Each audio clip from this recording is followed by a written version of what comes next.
नमस्कार मित्रांनो, Vidarbha math vision मध्ये आपले स्वागत आहे. मित्रांनो, माझा गळा काही दिवस झाले खराब आहे म्हणून थोडा आवाज व्यवस्थित नाही येणार. तर आपण बघत आहे मॅथ प्रॅक्टिस सेट तिसरा. तर पहिलेच गणित आहे. रमेशचा पगार अमोलपेक्षा 20% कमी आहे. आता इथे कोण आहे? अमोल आहे आणि एक रमेश आहे. हा महेश और हा अमोल. अमोलपेक्षा 20% कमी आहे. अमोलपेक्षा म्हटलं म्हणून आपण अमोलला पकडलं 100 आणि 20% कमी म्हणजे याचे 20% जर काढले तर हा येणार 80. तर अमोलचा पगार महेशपेक्षा किती पर्सेंट जास्त आहे? कोणाचा पगार? ह्या दोघांचा डिफरन्स किती आहे? 20. आणि कशाची तुलना केली आहे? महेशची. तर म्हणून आपण महेश याच्या खाली घेतला आपण गुणिला 100. तर 0 0 कटले आणि बे यांना भागत 1 आणि 4 ने भागत 2. 1/4 4 ने जर याला भाग केला तर मग 25. नेक्स्ट, 5 रेडिओची किंमत. 5 रेडिओची विक्री किंमत 6 रेडिओच्या खरेदी किंमती इतकी आहे, तर व्यवसायात नफा किंवा तोटा किती? बघा, 5 रेडिओची विक्री किंमत दिली आहे. विक्री किंमतला आपण लिहू SP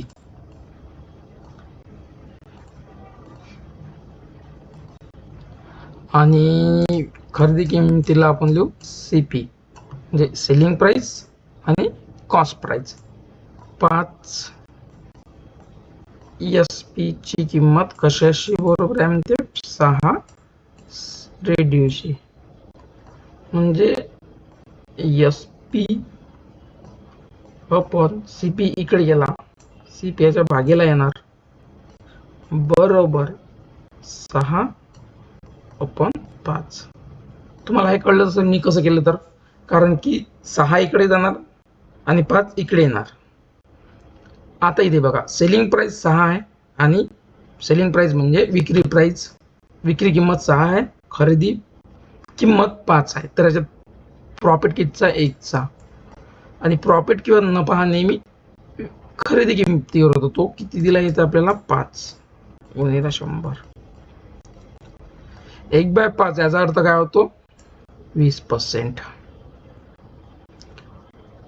MDH चा फॉर्म्युला इथे सरळ लागतो. MDH याला चांगल्या तऱ्हेने पाठ करायच्यावर खूप सारे गणित येत राहतात. 12 मजदूरांना एक काम करण्यास 70 दिवस लागतात. 12 मजदूर आहे, त्याला 70 दिवस लागतात म्हणतात. तर 21 मजदूरांना किती दिवस लागेल? 7 × 7 7 त्रिक 21 आणि हा 3 न 12 ला भाग गेल्यानंतर 4 राहील. 4 गुणिले 10 म्हणजे 40. 5,000 रुपये ABC मध्ये 7, 8, 5 या प्रमाणात वाटले तर B चा हिस्सा आपल्याला विचारला. कोणाचा? B चा हिस्सा मित्रांनो. तर B चा हिस्सा किती दिला आपल्याला? इथे B चा हिस्सा 8. तुम्हाला मी मागच्या प्रॅक्टिस सेट मध्ये 8चा रूल सांगितला होता. 8चा रूल काय म्हणतो? ज्या संख्येच्या शेवटच्या 3 अंकीला जर 8 ने भाग जात असेल तर त्या पूर्ण संख्येला 8 ने भाग जातो. तर 750 ला 8 ने भाग जातो का? नाही. 8 9 72, 30 उरले नाही जात. 250 ला 8 त्रिक 24, 1 उरला म्हणजे 10 उरले नाही जात, इथे नाही जात, याला जातो. तर आपलं बघा मित्रांनो, काहीच करण्यात काही लिहिण्याची गरज नाही. मनातल्या मनात हे आन्सर आपल्याला येऊन गेलं. तर तुम्हाला पहा, मी हे सॉल्व पण करून दाखवतो. 5000 खाली घेतो आपण हे तिघांची बेरीज. 15 आणि 5 20 विचारलाय आपल्याला 8 म्हणजे B. 0 0 कटला आणि हा इथे 25 नी भाग गेला. 25 गुणिले 8 म्हणजे 200. नेक्स्ट, इथे बघा x विचारला आपल्याला 17.28 गुणिले x, तर 36 गुणिले 0. 2 इथे 2 शून्य, इथे 2 शून्य, तर हे 0 0 हे पॉइंट कटलेच आपले सरळ सरळ. आणि याच्या बरोबर 2 दिले आहे बरोबर.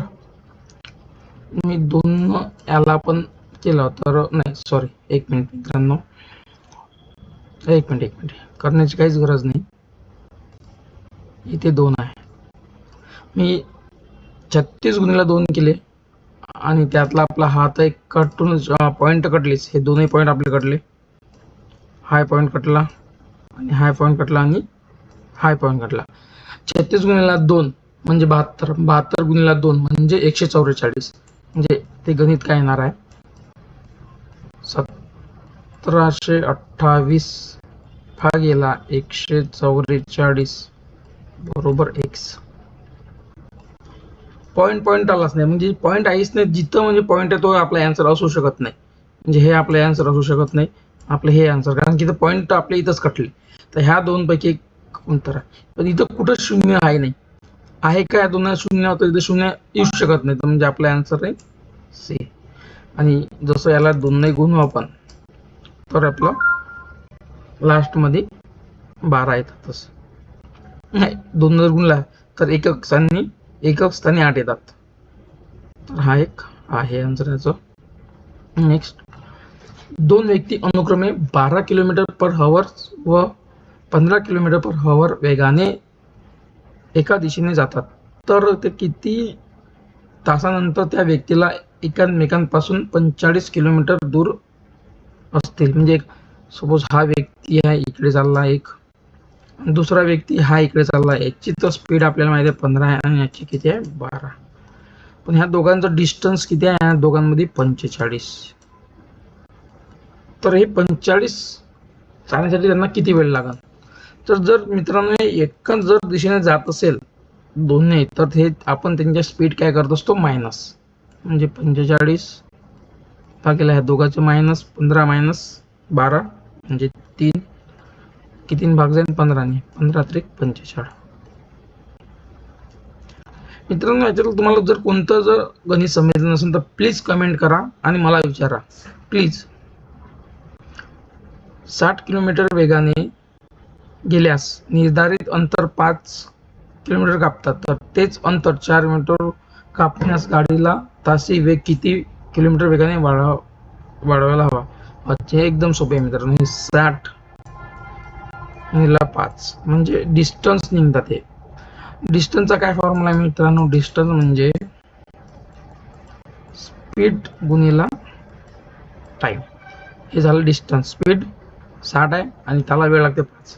तर ह्या डिस्टन्सला झाला 4 तासात किती वेळ लागेल. मग 4 जर केले आपण, 4 न जर याला बघितलं तर हे ते 15 पाहिजे 75, म्हणजे याला 75 त्याची स्पीड लागेल. पण हे आन्सर आहे का 75 आन्सर मध्ये नाही गेलं. आपल्याला काय विचारला, किती वाढवावी लागेल. पहिली होती 60, आता आहे 75, मग किती वाढवले आपण 15 ने.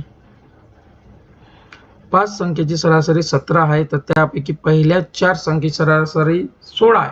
5वी विचारली मित्रांनो. तुम्हाला एक कॉन्सेप्ट सांगतो मी, युनिट डिजिट. युनिट डिजिट म्हणजे संख्येचा शेवटचा अंक. याच्यावरून सुद्धा आपल्याला आन्सर काढता येतात. ज्या एकक स्थानी हे वेगवेगळे जर असेल तर आपल्याला ते आन्सर काढता येतात. जर 5 संख्या आहे, त्यांची सरासरी 17 आहे, तर फक्त एकक स्थानीचा अंकाची गुणाकार करायचा. 7 5 35 म्हणजे 5 असली या शेवटी. पहिल्या 4 संख्या त्याची दिली आहे 16. आपल्याला काय करायचं आहे, फक्त शेवटच्या 2 अंकांची संख्या 6 चौक 24, त्याचे फक्त 4 असली या. 5 मधून जर 4 काढले तर 1 राहतो. 1 कशात दिला, 1 21 मध्ये 1 आला आन्सर. हे बघा किती फेरे लावतात. याचं सूत्र काय आहे मित्रांनो, पाया आर बरोबर किलोमीटर, हे याचं सूत्र आहे. तर आपल्याला 2 दिलाय, पाया दिलाय 22, आर दिलाय 28, किती किलोमीटर दिलाय आपल्याला 8.8 याला कन्वर्ट केलं मित्रांनो सेंटीमीटर मध्ये. 7 चौक 28, 22 गुणिले 4 88, 88 88 कटले आणि दोन्ही याला केलं 5000. शेवटचं हे एकदम सोपे आहे. 5 आणि 6च्या स्थानिक किमतीचा फरक. 5 किती आहे? 5 आहे. 5 किती स्थानावर आहे? 5000 आणि 6 किती आहे? 600. 5000 राहून 600 काढले किती येते? 44. मित्रांनो, जर हा व्हिडिओ माझी शिकवण्याची पद्धत तुम्हाला आवडली असेल तर प्लीज सबस्क्राईब करा, कमेंट करा आणि लाईक करा आणि तुमच्या मित्रांना शेअर पण करा.